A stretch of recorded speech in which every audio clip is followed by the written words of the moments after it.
The rise and fall of Vusi Khekhe, a tale of power, extortion, and assassination. Opening on a bustling Mamelodi street at dawn, minibus taxis honk chaotically. Weaving through narrow roads lined with vibrant shebeens and makeshift markets. The camera pans over young boys kicking a soccer ball amid the dust. Then cuts to a shadowy figure in a sleek black BMW, tinted windows reflecting the township's gritty energy.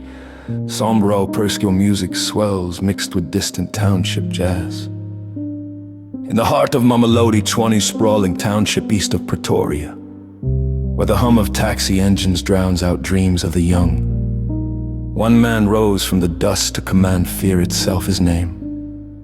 Vusi Mathibela, known to all as Khekhe, the limp for the subtle hitch in his step that belied a stride of iron will. Born around 1987 into a family tied to the veins of South Africa's taxi empire, Khekhe's story is one of ambition unchecked, where the line between protector and predator blurred into blood. A teenage Vusi, lanky and determined, drops his school bag at the gates of a rundown high school. He hops into a battered taxi, flashing a grin at the grizzled driver, his father a veteran owner of routes crisscrossing Gauteng quick cuts. Vusi washing taxis under the relentless sun, haggling fares with passengers, his eyes sharpening with each deal. Dropping out of high school, Khekhe slipped behind the wheel of a minibus taxi, inheriting not just his late father's roots, but the ruthless code of the industry. By his early 20s, he owned over a dozen vehicles, their engines roaring like his growing legend. But taxis were just the start. Nightclubs pulsed under his name, companies bore his signature as director in Mamelodi.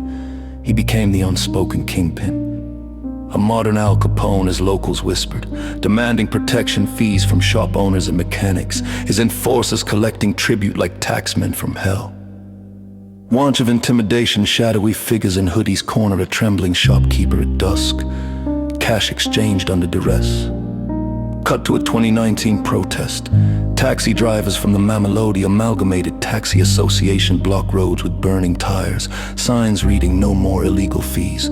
Police in riot gear clash with a crowd intercut with community meetings, where residents, faces blurred for safety, pleaded and Imbizo attended by Police Minister Bekitsa. Arrest Khekhe! He's our terror!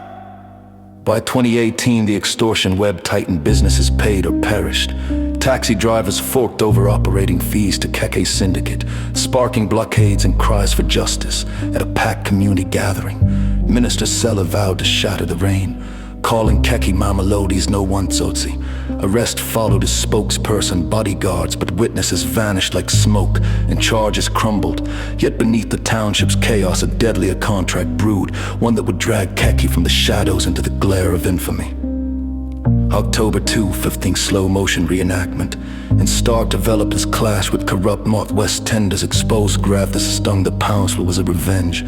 The Sandton's whistleblower, when a fateful off-ramp to Sasings, guided by Khekhe's alleged hand, ended his life in a hail of lead, wounding Baloy in a crossfire stalk from a Sandton salon. Bozwana's final drive became a tomb. Khekhe, the mastermind they say, watched from afar as his hitmen closed the noose.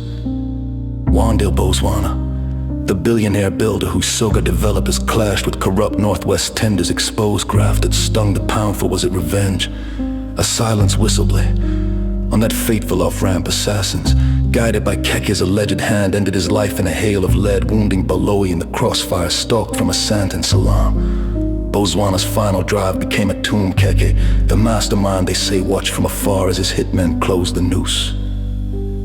Confession room reenactment, suspects Sifo Hudla and Robert Mutapa. Sweat beaded under harsh lights, point fingers.